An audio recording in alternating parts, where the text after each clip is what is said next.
আসসালামু আলাইকুম। আজকে আমি চলে এলাম আপনাদের জন্য হেলদি ইফতার একটি রেসিপি নিয়ে। হ্যাঁ, আমি মোমো বানানোর কথা বলছি।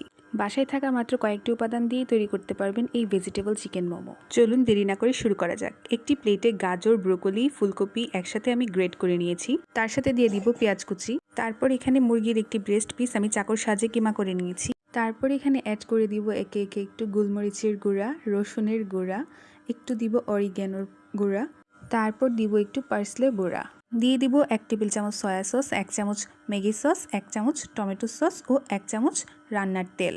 তারপর ভালো করে হাত দিয়ে মেখে নিব।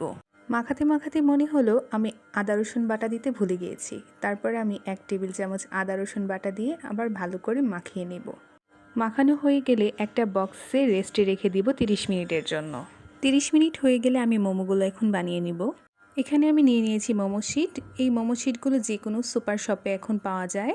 মোমো বানানোর আধ ঘন্টা আগে এই মোমো শিটগুলো ফ্রিজ থেকে বের করে রাখলে এরকম সুন্দর ছড়ানো যায়। তারপর সবচেয়ে সহজ উপায়ে কিভাবে মোমোর প্যাচ দেওয়া যায় সেই টেকনিকটি আমি দেখিয়ে দিচ্ছি। আমার মতো যারা মোমোর প্যাচ দিতে পারেন না তাদের জন্য এর থেকে সহজ টেকনিক আর হতেই পারে না।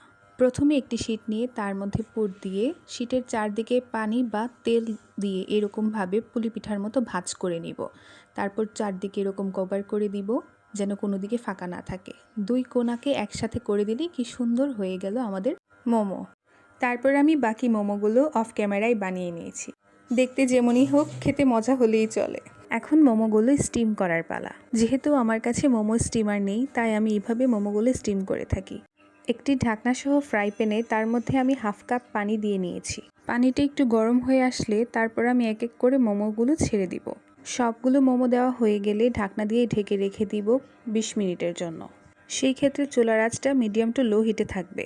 20 মিনিট পর ঢাকনা উঠিয়ে দেখব পানি শুকিয়ে গেছে। মোমোগুলো কি সুন্দর স্টিম হয়ে গেছে। এবার খাওয়ার পালা, তাই দেরি না করে সুন্দর করে সার্ভিং করে নিয়ে এসেছি। এইদিকে মোমোর পেজ ভালোভাবে দিতে না পারার কারণে মনের কোনায় এক জায়গায় দুঃখ থেকেই গেল। খেতে কেমন হবে সে চিন্তা করতে গিয়ে দেখতে সুন্দর না হওয়ার চিন্তা বাদ দিয়ে দিয়েছি। একটা মোমো ভেঙে দেখিয়ে দিচ্ছি ভিতরটা কি সুন্দর স্টিম হয়েছে। ভেতরে সাদা, সবুজ, হলুদ কালারফুল সবজিগুলো দেখতে বেশ ভালো লাগছে। আলহামদুলিল্লাহ, খেতে এত মজার ছিল। 1 ঘন্টার পরিশ্রম 1 মিনিটেই শেষ। দেরি না করে আজই বানিয়ে ফেলুন এমন একটি হেলদি ইফতার। আজ এই পর্যন্তই। আল্লাহ হাফেজ।